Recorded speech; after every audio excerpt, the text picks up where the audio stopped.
Hello, welcome to Humboldt Redwood State Park. And today I'm right on the Avenue of the Giants. You'll see cars go by. See how beautiful it gets right off the road? Goodness sakes. Avenue of the Giants is beautiful. So there's going to be a little bit of noise, and there's a creek right here.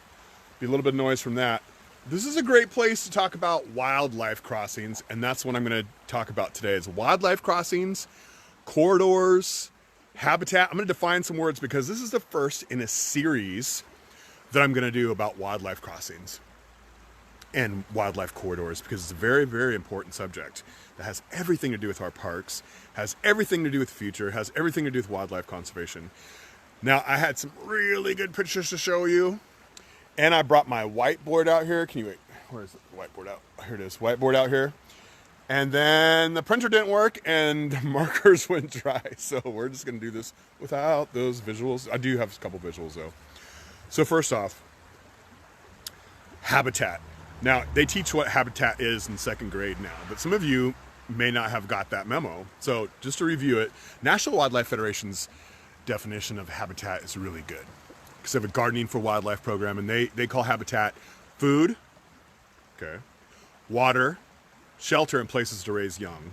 So shelter and places to raise young can be different places and sometimes the same place. So food, water, shelter, and places to raise young is what makes habitat.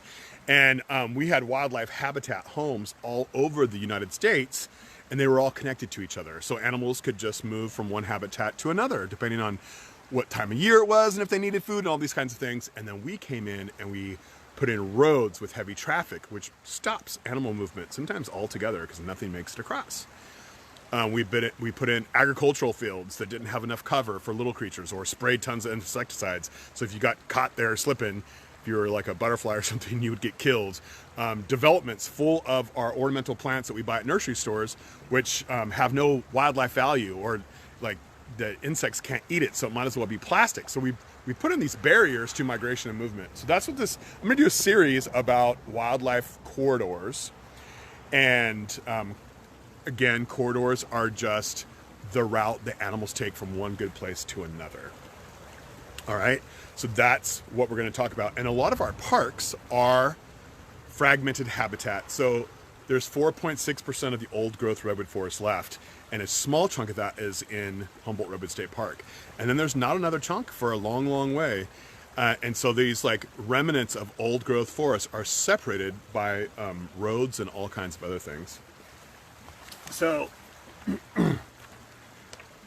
so I've been focusing on crossings and stuff because right now they've been in the news big time because it's so important. The federal government has given money for crossings. The state government has given money for crossings. The world's biggest wildlife crossing is going in LA. I think they're going to be breaking ground in February. It's going to go right over a 10-lane freeway and connect Santa Monica Mountains to some other habitat for wildlife. So we're finally getting the picture. And there's wildlife crossings, road crossings all around the world, and I'll show you some pictures of those in a minute. So besides the habitat fragmentation then is just like it becomes islands of habitat. Islands surrounded by an ocean of humanity. And a lot of times wildlife get caught on those islands. So why is that bad? Well, eventually everybody that, you know, if you're, say, a porcupine, all the other porcupines in your 200-acre forest are all your relatives. So you're forced into a kind of situation there.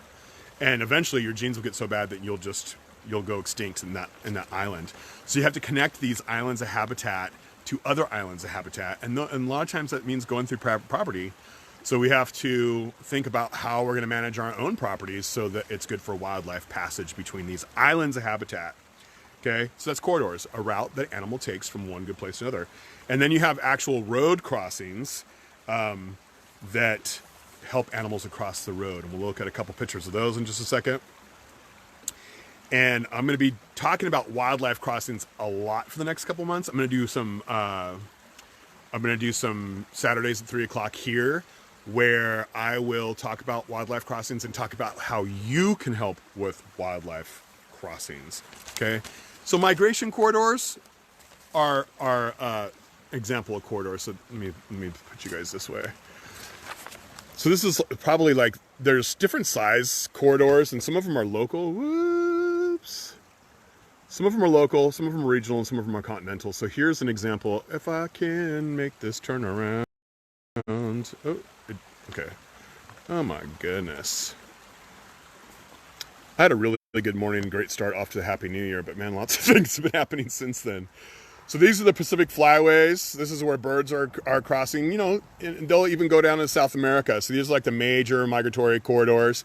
But there's also regional ones. So think about in the West here, our monarchs, you know, they just, a lot of times are just migrating hundreds of miles from the mountains to the coast to overwinter. And so these are more localized migrations, regional migrations, and there's very local migrations, and that could be like your salamander who comes out of the wet logs has to cross a road to get to the creek in order to spawn, and it has to cross our roads, and so we put roads right through their corridor, and that equals smashed salamanders.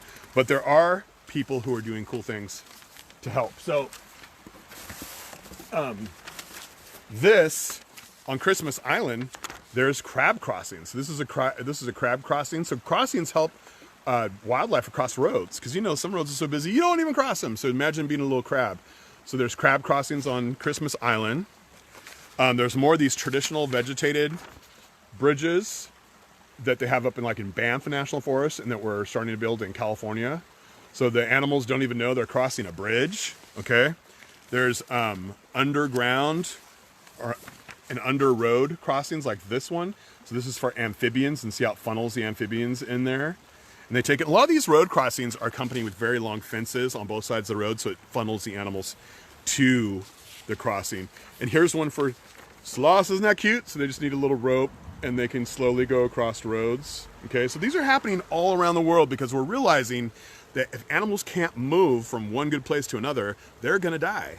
And especially now that the weathers are getting more extreme, we're having prolonged droughts in some places, we're having wildfires in some places, and imagine being trapped, surrounded by roads and houses, and not being able to get to safety. And that happened to one mountain lion in California. It was trying to escape a fire, and it ran into suburbia, got too scared, ran back to the fire, its feet got burnt, and it eventually starved to death.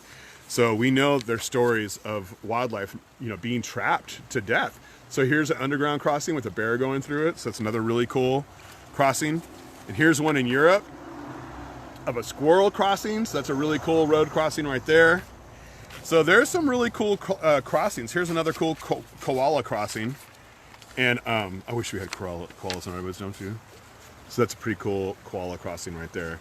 So wildlife corridors connecting parks like Humboldt Redwood State Park, connecting parks in a way that wildlife can go safely from one park to another, and also so we can have genetic exchange between the plants.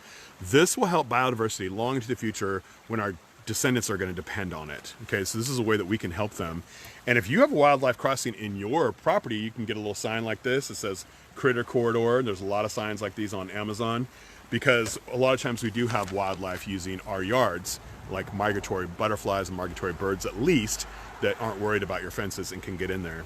So I'm going to be talking about wildlife crossings and corridors for the next few weeks. So you can join me at Saturdays at 3 o'clock, and I'll try to get some markers at work and a printer, some better pictures. But if you have any questions about corridors, please put it in the comments below. If you know anybody who you want to learn about corridors and crossings and connecting fragmented habitat, share this video with them. Tell them tune in Saturdays, 3 o'clock for the next 4 Saturdays. And I'll be talking about corridors. And if you have any good links or stories, or if you're working on corridor projects, please let me know, because I'm really focused on this. This whole winter, like this last month, I've just been really focused on corridors and crossings, because it's so important, because the wildlife can't move from one good habitat to another. They're going to disappear. We have to help them move around. Just like we need roads, they need roads. All right. Talk to you guys later. Happy New Year.